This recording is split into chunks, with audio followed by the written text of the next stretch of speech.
Let's dive right into it. Some football. Russell Wilson shined in his Steelers debut. Started off a little shaky, but then took off. Wilson went 16 of 29, 264 yards, 2 TDs, and a lopsided 37-15 win over Stephen A's Steelers. As for the Jets, not their night. Rodgers threw 2 picks. Let's hear from them. How do you get everybody to keep believing? But it seems like a lot of the same mistakes. Stop listening to you guys. Number one. Number two, got to be accountable. You know, I got to play better. That's the key. I got to play better. Got to catch the damn ball. Playing like right now. I got to fix it. So, you know, I take it. I don't take it like that. Play. That was the reason we lost the game. You know, at the end of the day, and can't happen. Can't happen. Didn't execute. Didn't finish, and that's been the underlying thing with kind of this team this year. And you know, obviously, just getting here, but hoping that I can do something to be able to change that. All right, Shay, going right for the jugular. Is the Jets season over? Jets aren't good. I mean, I didn't really think they were going to do a whole lot anyway, because you're under the assumption that the defense is going to stay exactly the same, if not get better, with the addition of Aaron Rodgers. And Tedy, you know this. The likelihood, if you go back and study history and you study defenses, like I have, if you look at the 2000 Ravens, they were historically good. The next year, they were good, but they weren't 2000. Go look at the Bucks. They were good the following year, but they wasn't 02 Bucks. If you go back and look at the Legion of Boom, only the 85 Bears got statistically better in 86 than they were in 85. So you're assuming that the Jets defense are going to consistently hold teams under 17 points, while the offense do score 23. Their offense isn't good. I'm not putting anything on them. No, their offense isn't good. Aaron Rodgers isn't playing good. They can't consistently run the football. And it's far too many mistakes. The offensive line isn't good. The Steelers, to make a long story short, I'm sorry, guys, I get long-winded. Their season isn't over because they still have, 10 games to play? But if you think they're going to go, they're going to do some damage and they're going to the playoffs, I just don't see it. Now, they do have a favorable schedule, but the teams that have the Jets on their schedule said, hey, our schedule is favorable too because they're on it. The Jets just aren't a good team. And I know it's hard for people to say that because Aaron Rodgers does not look like the old Aaron Rodgers. He looks like an old Aaron Rodgers. Yeah, and that's great what you said about the defense there, Shannon, because, I mean, I think the New York Jet defense needs to reassess its expectations for how many points they think this offense is going to score. I think that they need to lower. I think they need to lower them because a lot of times defensively, you do have it in your mind like offense can get us 17. Offense can get us, oh man, our offense is doing great. They can give us 28 today. But I think with the Jets, you got to realize how much struggling and how much sort of ingratiating of Davante Adams has to happen until they're taking off and running, which I don't know if it'll ever happen. And you got to say defensively that if you need that the offense needs your help to win football games. You need to take the football away. You need to score. That's the defensive mentality. It's got to shift because I think they're caught up in that's Aaron Rodgers, and they'll get us 28-30. And now we got Davante, and they're going to get us 28-30. You got to lower your expectations because on the other side, which is so ironic, is that watching this game, you had one sideline that was going through an experimentation and another sideline that was going through an experimentation too. And the Pittsburgh Steelers were doing it right. I mean, they got a quarterback that got to get in there, but they had a defense that realized they had to help out the quarterback through his struggles. The Steelers got it right. But I'll say this. The question was, do I think the season is over for the New York Jets? I don't. All right, they're 2-5 with 10 left to go. Does anyone think they can go 7-3? All right, because 9-8 sometimes gets you into the playoffs, into this league with that 7th spot, but they're looking up at the Buffalo Bills that are 5-2, and with their 2-5 record, the margin for error is so slim. Okay, so I mean, any mistake, catastrophic mistake, I'm telling you right now, even against a team like the New England Patriots, can the Jets really lose that one and play terribly in that one? You have to say yes, because are we looking at the Jets as a great team that's going to make a run through all of those teams? Tua's coming back. Tua is coming back to the Miami Dolphins, in my opinion, and then they're going to be a lot better for those two games. So they got a lot. They got a tough schedule ahead of them. Stephen A., what's up with your bad man? Well, first of all, he's been very bad. I have no defense for him whatsoever. If I was a defense attorney, I'd plead guilty for him. It's just that damn bad, okay? That's number one. Number two, if you're Tedy, Bruschi, you're Shannon Sharpe, I respectfully would submit to you, I need you both to get tested. This season is over. The New York Jets are done. The only way that they can make the playoffs, as far as I'm concerned, is to win 9 of their 10 games or all 10 games remaining. I don't see that happening. I'm looking at the AFC. Okay, you've got Pittsburgh, you've got Baltimore, you've got Cincinnati on the come up. The Buffalo Bills are there. Obviously, you look at the South, you've got the Texans. You can't summarily dismiss even the Colts in that division. You look at the West, you've got the Chiefs. We understand this. I'm looking at the New York Jets right now, and let's just call it what it is. They're very, very bad, okay? Defensively, Salah goes out. What have you done since he's been gone? You've allowed 128 yards more per game without him than you did when he was your head coach and Ulbrich was handling the defense. Now he's in over his head because he's got the interim tag. He's still responsible for the defense, but he's also the head coach, so his duties are split. And as a result, they've dissipated and they've diminished to some degree since he's taken over. We all know that spells doom for you. Offensively, what are we talking about here? First of all, you've lost the last 4 games. You're 0-5 against winning teams, okay? Every winning team you face, you simply can't be able to beat, all right? And then I got to look at these numbers when it comes to Aaron Rodgers himself. By the way, 6 interceptions over the last 3 games, the most he's ever thrown over any 3-game span in his career. Right now, with 7 interceptions on the season, tied for 4th most in the NFL. 61.7 completion percentage, 29th, 6.5 yards per attempt, 26th, 48.8 QBR, 23rd, 82.2 passer rating, 24th. I mean, this is Aaron freaking Rodgers we're talking about. This seems like a shell of himself, and don't get us started with them being bereft of leadership. You don't have leadership on the offensive side of the ball. You don't have leadership on the defensive side of the ball, even though it's a great thing you just signed Reddick, okay? Got him signed, all right? And your head coach can't lead. He's got the interim tag. He's never coached on any level as a head coach.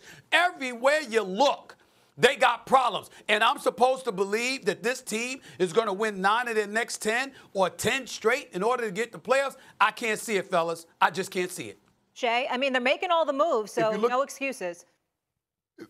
They are making some moves, but if you look at this game last night, Stephen A. and Tedy, look at the complementary football that the Steelers played compared to the Jets. Yes. Look at what their special teams did. Look at what their defense did by taking the ball away. So in other words, the Jets offense is so dependent on the defense. Guys, you guys need to take the ball away. What happens when they don't take it away?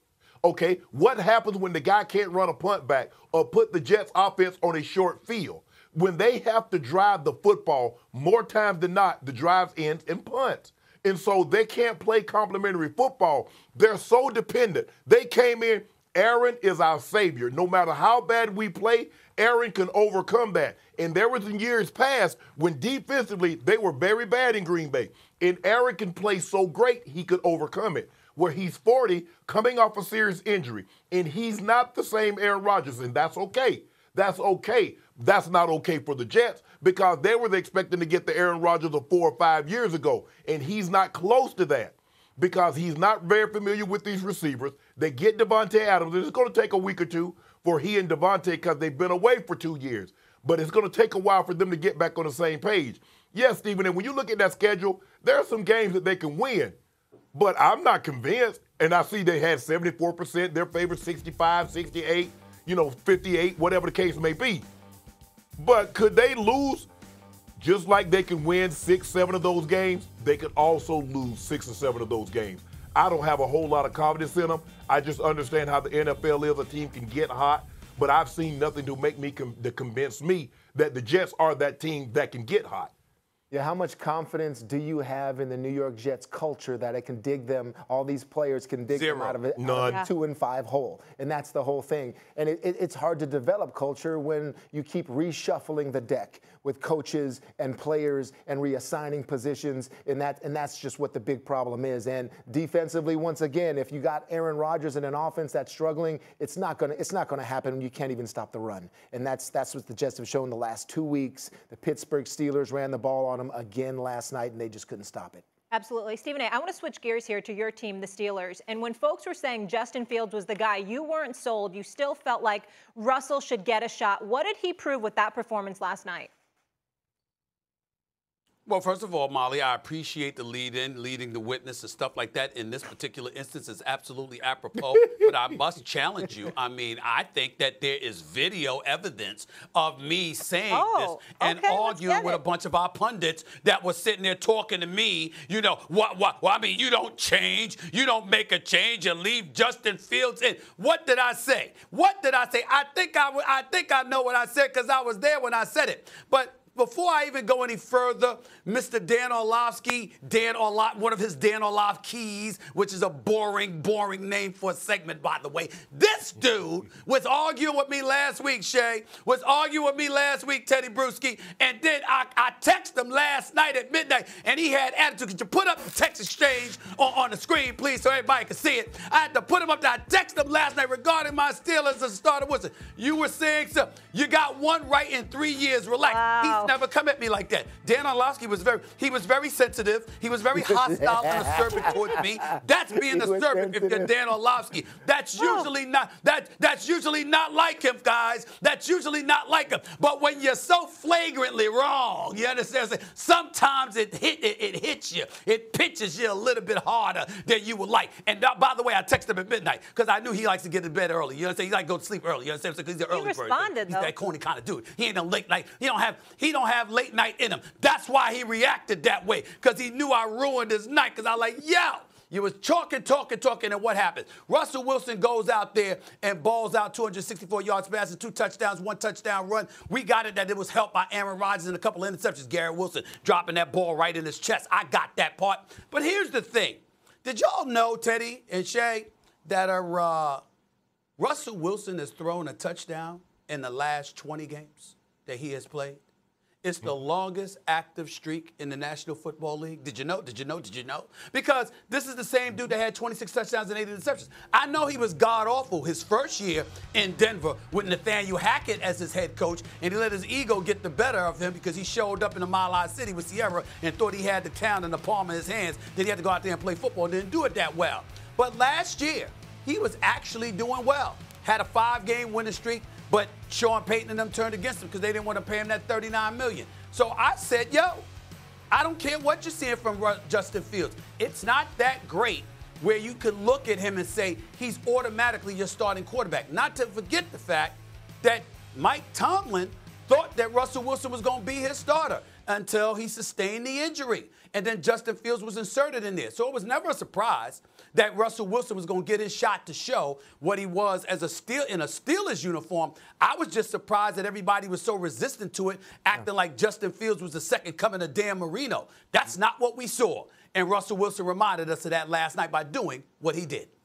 Yeah, I was for this move. I argued with Rex on Countdown yesterday, who thought it was a bad move because, I mean, I just thought that Mike Tomlin's he's thinking about the Baltimores. He's thinking about all of these division games coming up, these AFC teams they will score points on his defense, and he will have to play catch up with the passer. And in terms of Russell's streak, Stephen A., that 20 straight games with a touchdown pass, this year, there was only 1 touchdown pass to a wide receiver from Justin Fields in 6 games. 1 touchdown pass. Last night there were 2 to these wide receivers. So these wide receivers are looking at potential of finally I'm getting my chance maybe to do some things with a passer. That's what all this is for. This is what Mike Tomlin is just so good at. It's why he's a great coach. It's why the Steelers are who they are. This was the contrast of the Steelers versus the New York Jets and why I thought it was so fascinating to watch because both teams are going through the same things. Yeah, I was one that was resistant to this move. because I thought Justin Fields had played well enough. And I think the thing is, yes, Eddie, you've been in situations with Tom. You don't allow the quarterback to do a whole lot. We're going to run the football. We're going to play outstanding defense, and we need you to make 1 or 2 throws a game. Now, if you tell me the Steelers are going to do what they did last night, run the football with Najee Harris to the tune of 5 yards a carry, the defense was going to get 2 takeaways, they were going to block, I would say, you know what, Justin Fields would have won that game also. But give Russell his credit. I'm huge on giving the guy credit. He put the ball. George Pickens made outstanding plays. Freiermuth made a one-handed catch for 30 yards up the rail, Stephen A. The guys made plays. This was the first time that I think they made a concerted effort to try to get George Pickens the ball. And they did it getting it to him early. A lot of times when you're dealing with these 1A receivers, you got to get them the ball early in the ball game. Y'all wait till the second half, the third quarter, the fourth, and expect him to be Hercules. Give him the ball early. Let him feel it. Let him touch it. Okay, they got me the rest of the game. They're going to give me opportunity to make plays. And these guys will normally make plays. Give Russ his credit. He played really well last night once he got it going. And once he got it going, he still has that ability. But if you tell me the Steelers are going to run the ball like they ran it, they're going to play special teams like they played it, and the defense has been the defense all year, I'm going to tell you the Steelers are going to be there in the end when it's all said and done. Well, a couple of things. Number one, nobody's expected to be Hercules but you, Mr. Hulk. That's number one. Let's get that out of the way. You're the only person expected to be Hercules. Step okay? your game your big ass self. Okay, that's number one. Number two, and most importantly, if we're gonna give love to the Steelers, we got to give love to one person in particular, Beanie Bishop. Beanie Bishop. Great 2 interceptions. He's playing well. 2 Great passes defended. 6 tackles. He was arguably the MVP of last night's game, in spite of how Russell Wilson played. We can't forget that. Yeah, can I say one quick thing about Russell Wilson? I would say that he made the throws, second. but I would say he got bailed out by his receivers on a few throws too. I mean, they weren't the the best guys make some throws. hell of a catches. Yes, he did. Yeah, Yes, he did. Absolutely. So I would say Justin Fields, stay ready now. Yep. Stay ready because I've seen bad Russ too, and this it can happen. Yeah, Absolutely. Shay? But Mike Tomlin, guys, Teddy, you know this. He took a huge risk. Right. And he said he was the Lone Ranger on this decision. Man, you could lose a locker room real quick because Justin Fields has ingratiated himself in that locker room, and his teammates feel he's played well enough to stay in the role that he was currently in. Mike Tomlin says, yeah, he's playing well, but I believe we can get a little better play at that position, and it'll make our job as a team a little easier. This was a huge decision that he made, and right now it's paying off for him. Paid off. Stephen A.? I will say this very last comment about Mike Tomlin, and then we can move on. It's a damn shame that he faces the scrutiny that he faces. We can certainly ask questions. We can certainly look at it and wonder whether we would do it or not. But for this man to be a head coach in the National Football League 17 years and never, ever once have a losing season, with some of the rosters that he's had available to him and some of the absence of expectations he's faced and he's exceeded and overachieved. It's a damn shame that after all of this time with all that he's done, making a decision like this faced so much scrutiny. I didn't hear too many people saying, you know what? It's Mike Tomlin. Let's see.